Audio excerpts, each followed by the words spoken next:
How many of you want to be parents? Raise your hands. Yeah, that's quick. Some of you were real quicker than I was. Good job. That's funny. A lot of people's hands went down on that one. I'm a parent, but no, I don't want to be. Okay, let me try it again. How many of you are not parents and want to be? There we go. Oh, there's a few brave ones. How many of you are here on this earth because of parents? I would like to right now bring a cold, hard fact to you that you are directly responsible for mental illness. Because being a parent is the quickest route to craziness that there is. It's just the way it is.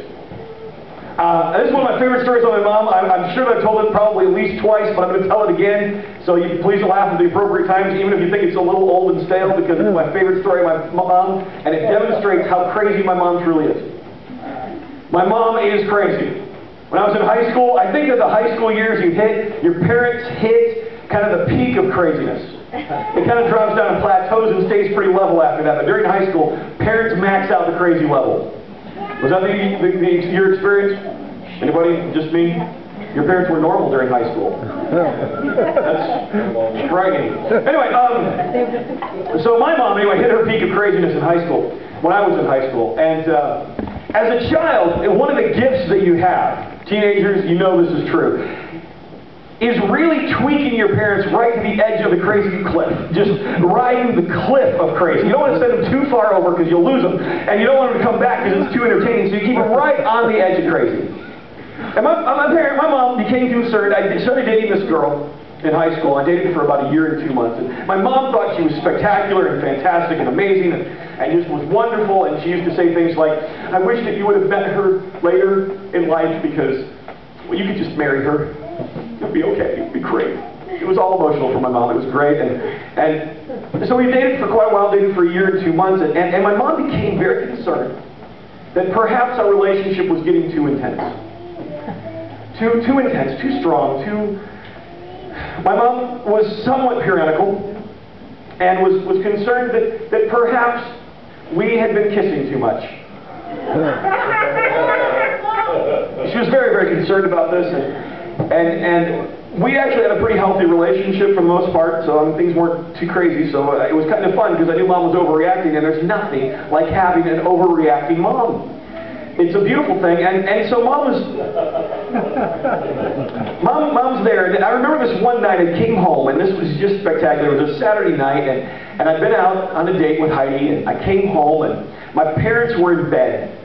Dad on the left-hand side, Mom on the right-hand side. My parents had a water bed, so you could go and sit down on a nice cushy railing on the side. It was real nice, you know. So I sat down and started chatting with Mom and Dad. And because I'd been on a date, then Mom starts to think down her thought process that perhaps this relationship was a little scary. And so she starts kind of tracking, just railroad track, just straight down the line on this. And I recognized a good opportunity when it came. I realized Mom was opening herself up here, and as a good teenager, I thought it was my appropriate duty to tell her just enough without saying anything to really wind her up good. Just really feed it, just enough to keep her, getting really excited. And so I did, and my dad on the other side of the bed is causing tidal waves, because he knows exactly what I'm doing.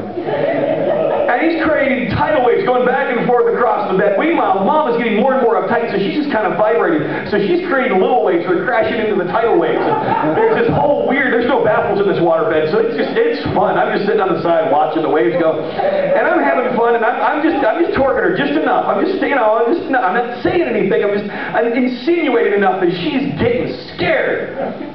Until finally she comes to the point where she puts out the classic line. It's my favorite line. And Mom, if you're listening on podcast, I know I won't let it go. I can't. It's too good. She says, I'm not worried about you. I don't want you to ruin her life.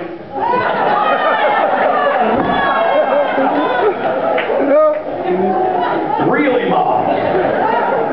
Wow, thanks so much. I have never let her forget it. But I know where this came from. It's because children cause their parents to go nuts. Do you remember? My brother and I did this. Maybe you all are much nicer people than I am, so I know that you will not be able to relate to this at all. My brother and I perfected the echo game. This was back when we didn't have cordless phones and didn't have cell phones, so we'd be in the kitchen sitting on the floor, and Mom had the corded phone. You remember the corded phone? It was the big one that hung on the wall, and then you had the 4-mile phone cord that was all curled, you know, and Mom would stretch it. She could make it all the way through the house with that cord, and then come back and it would all twist and tangle all over itself. And so I'd pull that thing out, and she'd pull that thing out, and she'd be in there, and she'd be, you know, talking, and my brother and I would sit on the floor right by her. And the phone would ring, and Mom would grab the phone, and hello, Jaegers. And what happens? Hello, Jaegers. Hello, Jaegers. Oh, really? Oh, really? Oh, really? We could do this for hours. It was spectacular. And the great thing was that Mom gets more and more uptight, right? Oh, wow. We'll pray for that. Oh, wow. Oh, yeah, well, I wondered about it. Oh, I wondered. And then we timed it perfectly. Because you can tell when the phone conversation is coming in for a landing. You know, it circles, phone conversation circles, lines up with the runway, starts to come down, and as really smart kids, because kids are smarter than we think, you see that coming in for a landing, and you got about 30 seconds, and you beeline for the door. And we lived on 6 acres with forest behind that, so we could get lost way far away. Yeah. Children cause